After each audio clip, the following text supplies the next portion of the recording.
The views and opinions expressed on this program are those of the participants and do not reflect the views of BronxNet or the program underwriters.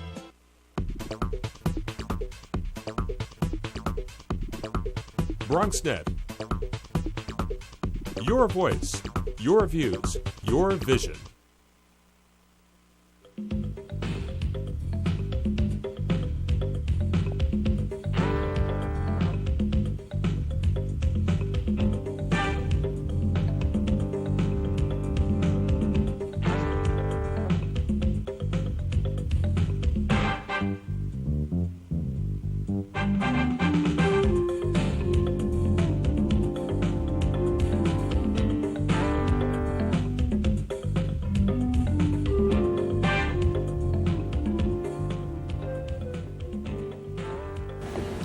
Good evening and welcome to Bronxtalk.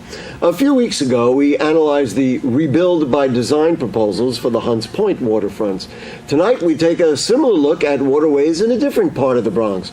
Proposals for a Hudson River Greenway that links the shorelines of Manhattan all the way up to Albany, and they're incomplete because of a missing link in the Bronx, from Spuyten Duyvil through Riverdale into Yonkers. Tonight's guests want to change that and complete the Greenway, as well as provide the Northwest Bronx, and really all of us throughout the Bronx and anywhere, with a bike and pedestrian trail that makes the most of our natural resources. But it's not without some controversy and contention. We'll present and analyze all of that tonight.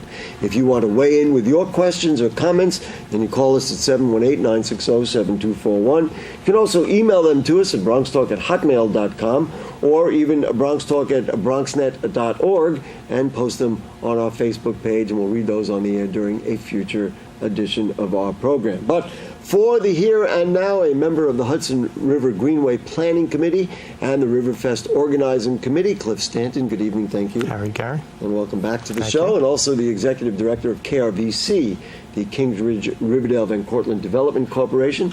It is Tracy McCabe-Shelton. Good evening, thank you for joining us. Thank you. Ms. Shelton, let's start with you. Give me the background. Why are we even thinking about it, and why is this actually a legitimate proposal as opposed to just a bunch of people saying, gee, we sure would love to have more green space here in the Bronx?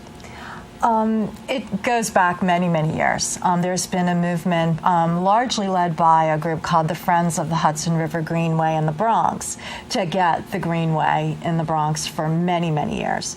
And about 15 years ago, we got a little taste of one at the Riverdale Station Park at 254th Street. We got a little bit of river access there. A public park, very small, but it gives you sort of a glimpse of what a larger greenway could be.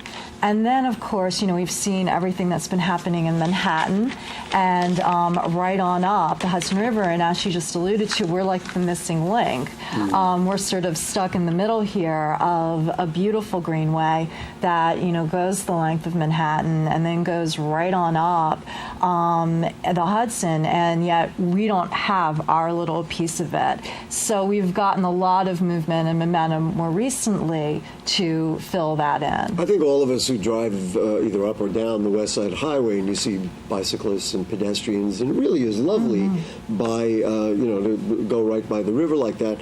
Is that essentially what the vision is? By the way, this was in a full thing in the Daily News last week, so we're just showing you the newspapers. And this is actually that Riverdale Station Park that Ms. Shelton was referring to. Anyway, so that's really what the vision is, to have something like that you could run and bike and walk up a trail like that? Absolutely. And I think, another irony in all of this is that we're talking about Riverdale, so it's like putting the river in Riverdale, because right now we only have that tiny little area where we can actually access the river. And, it's sort of our namesake, I think really drives that home, that we should have that in our community. And really everybody, this would obviously be public space, and anybody who wants to take a long trail. Before we bring you into the conversation, Mr. Stanton, Talk to me about legislation. Apparently there was Greenway legislation that kind of opened the door for you to be thinking as optimistically as this. Explain to me what that was and what that means. Well, there was in Manhattan. That's how actually, that was a big piece to how Manhattan was done. And actually, there was a lot of organizations and everything behind that, and we've proposed some legislation modeled after that for our community to try and have that happen for us. What happened in Manhattan was it was legislation. It provided for some funding sources. It provided the sort of the edict to have the Greenway and the river access, and it also provided for a conservancy to be set up to, actually be able to talk to places like Metro North and the MTA, and to be able to get what needed to be done there. So basically, those are the same types of things that would be in legislation we'd like to see to pave the way for our Greenway. Is it possible? Is it out there?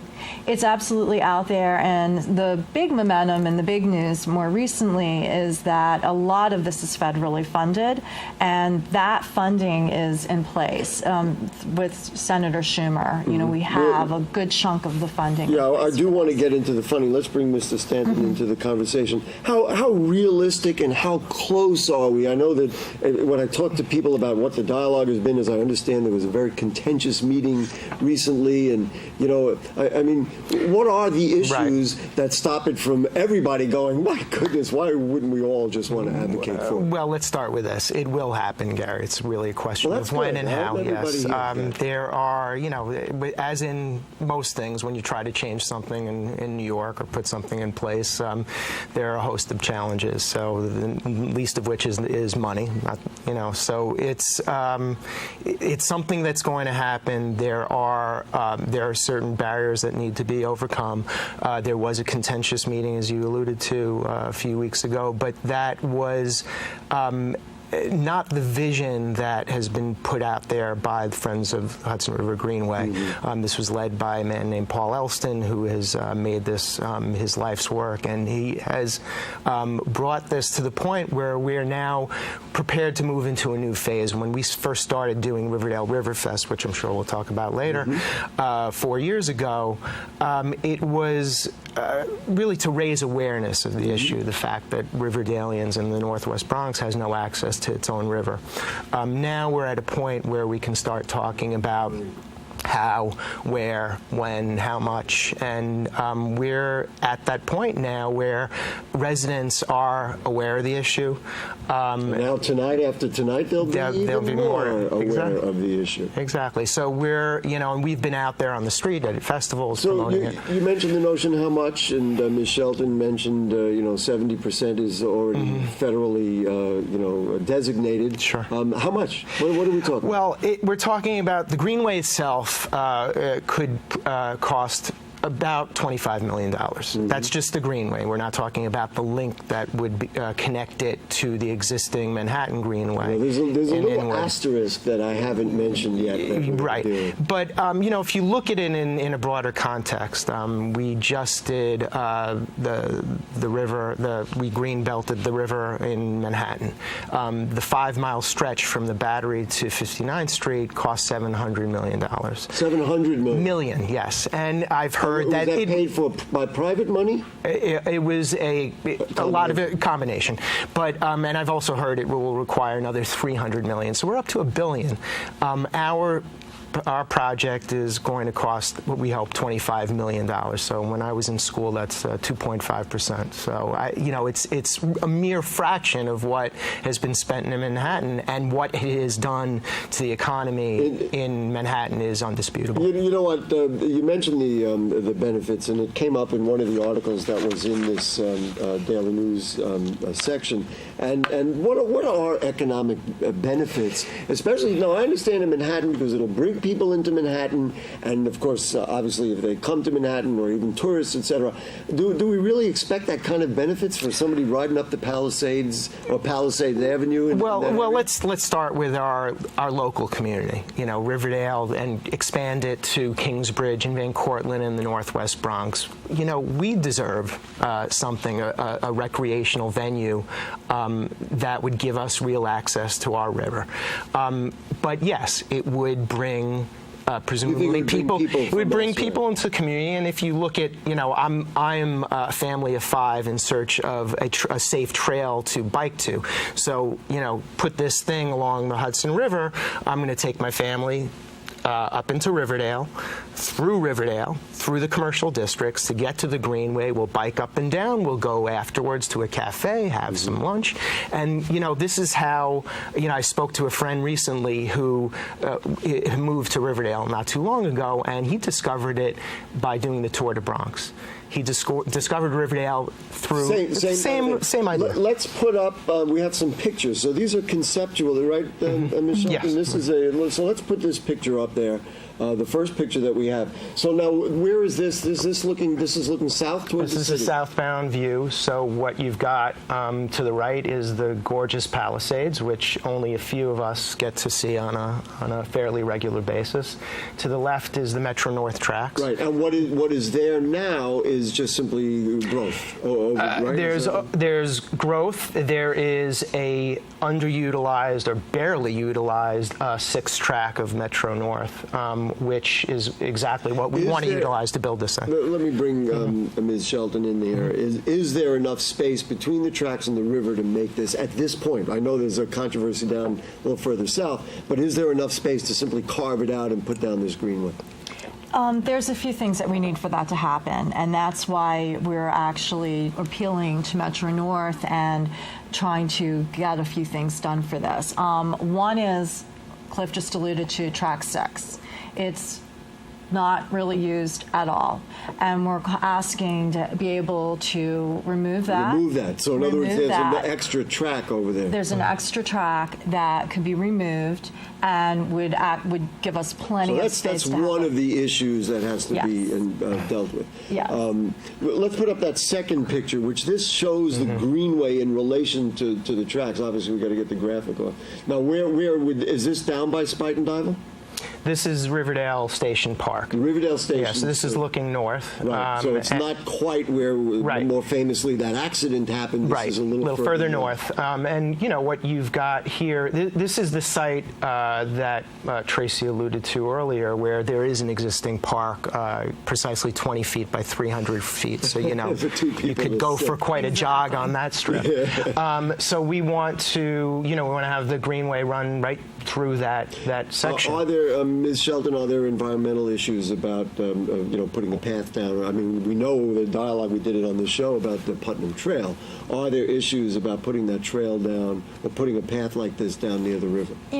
The devil's always in the details. What we have is a huge consensus in our community that they want this. They want river access. They want a greenway. People want that almost across the board. That's what we heard, and even the controversial meetings, everything else, we heard that from everyone. Yes, we want river access. There are differences of opinions about what kind of trail it should be, how far it should go, if it should be paved, and how it should be paved, and with what it should be paved. There are always going to be those details. Do you have thoughts on that at this point, or all you know is that you want it there, and then we'll deal with that as we go on? Yeah, I feel like you get caught up in the details, and then you lose sight of the bigger picture of what everybody wants, and you can get bogged down in that.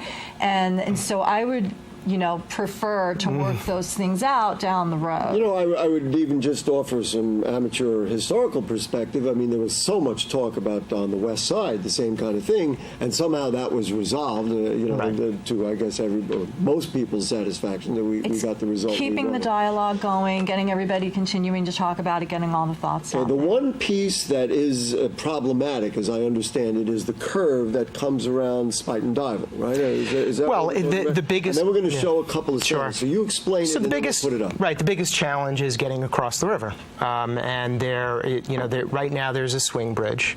Rumor on the street is that this thing needs to be replaced at some point soon anyway.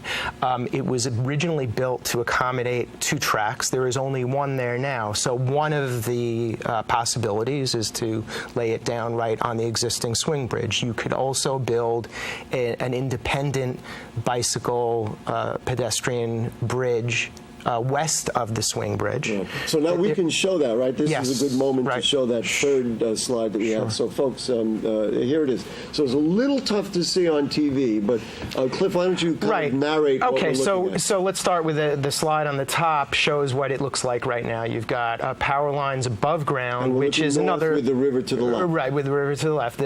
You've got now those power lines are another issue. This is certainly would add to the cost of construction, but given what we're doing now with the realities of climate change, those lines need to be sunk below ground anyway. Because certainly it's up near the river, you never know what's going to happen. Exactly. So then the second one is a platform, right? Correct. And now this was part of the NIMTIC plan, and when we refer to the controversy that we've all alluded to, it was that. The NIMTIC stands for New York Metropolitan Transportation Council. And they were Sorry. Yeah, I just want to summarize. So that little yellow section is like a platform that was built. Correct. This is a cross-section look, and that is what people would, in essence, run on. And don't get me wrong, it would be lovely, but it would also be expensive. It would get certainly more than what we had, the 25 we talked. I've heard numbers that get into the 100. I've heard even more than that. But a footnote: the NIMTIC plan included some of the controversial elements that really got the community board up in arms, namely running the temporary path through Riverdale Park, which universally was rejected. So now we're talking about exclusively a waterfront Greenway. So the bottom slide shows the Friends of the Hudson River Greenway proposal, which places the path, the actual path, on track number 6. It's inset, so that would leave some green along the river. And this would be less expensive? Less expensive. Because you're not building a platform. Correct. And in fact, probably more desirable, because it would also leave room for benches along the river. But then, Ms. Shelton, we're back to your question of removing a track there and getting the Transportation Council to approve that. Is that the way? Getting the MTA to approve it. Approve that. Right. Is that, just to pursue it a little bit, is that used for for emergencies or for temporary or anything like that? Or it's really it's rusting. It's rusting, Gary. So it's not used. It's not. They park vehicles there. They get. So that, of course, would be part of the expense and all that kind of thing. Right. Lay out for me like how you see this playing out, where what monies are needed, what approvals are needed. Lay out for me, what it has to be. Well, again, I mean, we've already gotten very far because we do have Senator Schumer and the funding that he's already earmarked for this. So we're in a good place. 70% of the $25 million, if I'm doing my arithmetic. So we're in a good place there. And then it's just a matter of, figuring out the rest, which is in part done by that state legislation, which would also include a funding source. And then, and then we would also get local monies and some private monies in. So, that's a good chunk of it right there would be done in that way. If we don't have to incur an additional expense that Mr. Stanton was talking about to build a platform or some other consideration. Even if it came to that, I think there's a will. There is a will and there's a way. So I think, this is the kind of situation where, the tail will wag the dog here. We've got 5,000 people we're expecting to attend Riverdale River Fest. Which will be the next line of questioning. Okay. But I cut you off. Did you want to add something further to what you were saying? Well, I mean, there's also the piece of Metro North and dealing with the MTA. I mean, that's a very critical piece of this. And actually, there is going to be a meeting with some of the community board members and the MTA, and we have very high hopes that we'll get a dialogue started there, and we'll continue. Because you're not on the community board. No, I won't. Unfortunately, I won't. But and when would that come up? That's coming up very soon. Do you have the sense? I don't know which of the two of you is better able to answer this. Do you have the any sense that the MTA is ready to deal with this, or they're just like, in so many cases, they're like, you know what, we don't want to touch our tracks. We got enough problems. I'm sure it's going to take some, some pushing, and it's also why we're doing the postcard drive that we're doing. Yeah, well, I'm going to bring that up in a second. I believe at some point this is going to take place, obviously, at a pay grade a little bit above ours, and it may require a phone call from the governor to the MTA to get them to play ball. I mentioned, and you folks mentioned, that it's really a piece that is missing from a whole greenway that starts in Manhattan and goes all the way up. Right. Are there others who are saying, hey, Bronx, Riverdale, get this done? Well, look, this is a north of New York. This is a movement that's happening all over the Bronx, though. I mean, we've seen incredible things happening along the Bronx River. We saw on your show in April about what's happening in Hunts Point, in the South Bronx. It's the same show. Yeah. And you don't need to, think really outside the box here. You really just need to draw a straight line from Manhattan all the way up to Westchester. Here's an interesting question. We talked about, moving the power lines. Is there some concern about the whole thing? If God forbid there is another big hurricane, we're now planning everything for extreme weather. Is there some concern? I think that opens up a whole other can of worms. But I think certainly the Manhattan Greenway survives Hurricane Sandy. I'm certain that this thing can survive whatever the elements serve up. Well, and in a way, if it's a danger in the northern part of the Bronx, it would have to be a danger bigger. As well, I would think so. Certainly on that as well. Right. Let's start with Riverfest. I know you've got a couple of things you want to promote, and when you mentioned somewhere along the way that we're having the Riverfest. We want to, for the last 4 years, we want to bring people out to the river. It just reminds me exactly of what the process was at the Bronx River. That's exactly what the folks down there have done, and that is to have all kinds of festivals, have canoe rides, they have the Golden Ball and all those things, simply to call attention to the fact that we need to put resources into cleaning it up. And frankly, they've done very well. Right. I mean, we always want to do better, but they've done well. So who wants to be the first at Riverfest? You're on the committee? Again, this was something that started 5 years ago. This will be year number 5 of Riverfest, and it was an immediate hit. It takes place at the College of Mount St. Vincent, does have access. Has incredible access to the river, and it's it's one of the few places you can legally literally get down to the water's edge and touch it. We're going to have 3 boats that people will be able to take rides on and actually get on the river. We're going to have an incredible music lineup and food. I have to tell you, just to interject, you talk about getting on the river. I have somebody I know.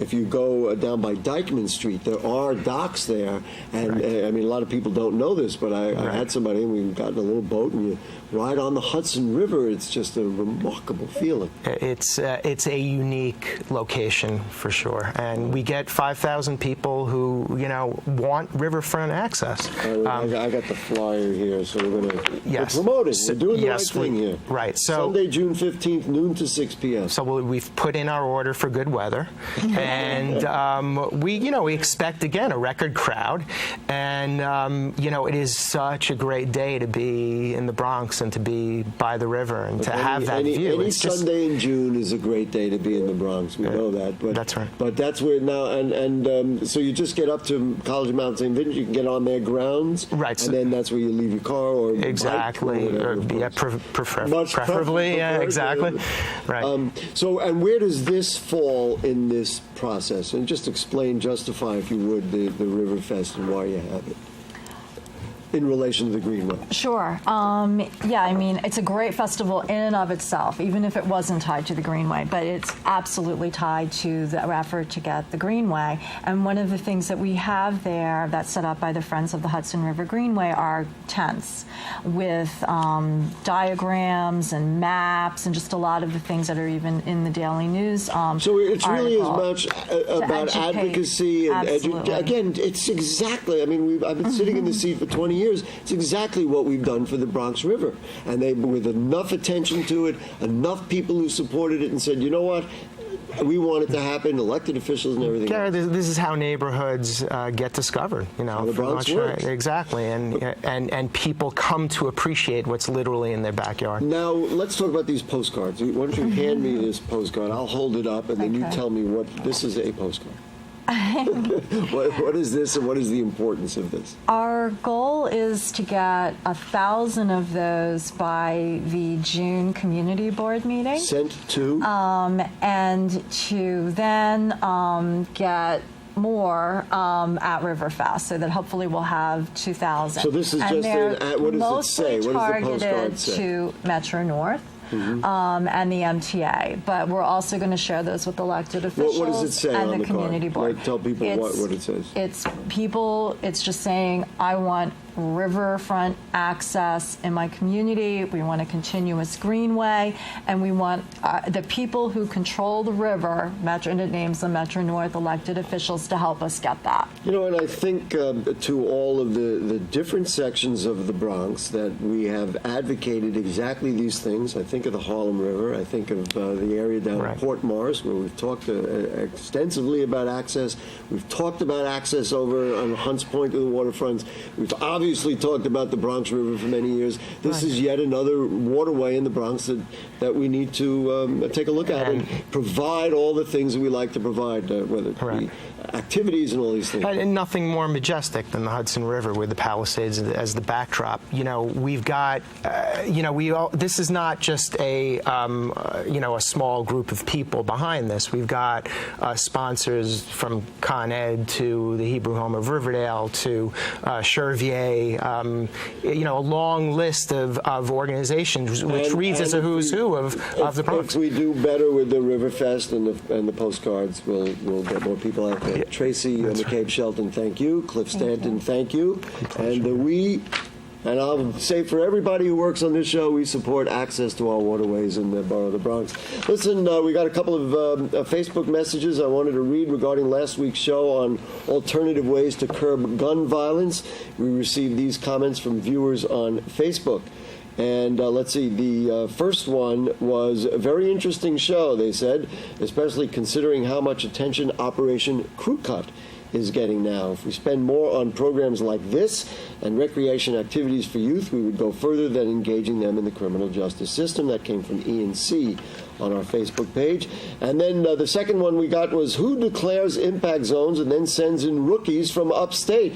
These are areas that need the most experience and sensitivity, and instead these communities get novices and hubris. That is from Agnes J., also on Facebook. And so, folks, if you have further comments or questions on anything you heard on tonight's show or anything going on in the Bronx, you email them to us at bronxtalk@bronxnet.org, or you post them on our Facebook page, and we'll read them on the air during a future edition of our program.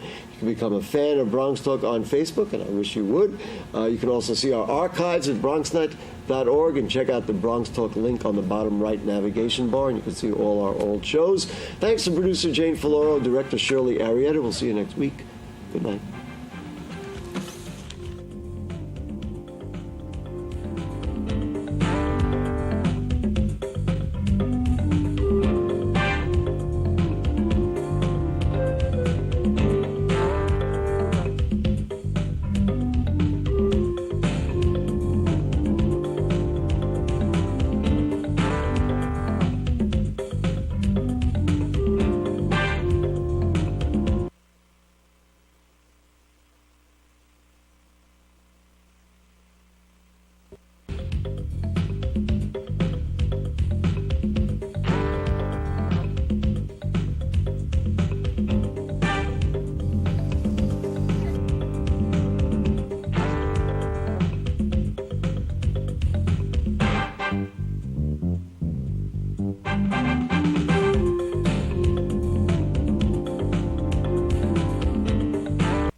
Mom, can we get some ice cream? Please, Mom, please. No, we're having dinner soon.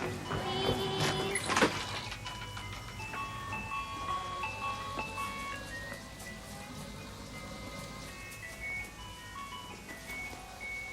You don't have to be perfect to be a perfect parent. There are thousands of children in foster care who will take you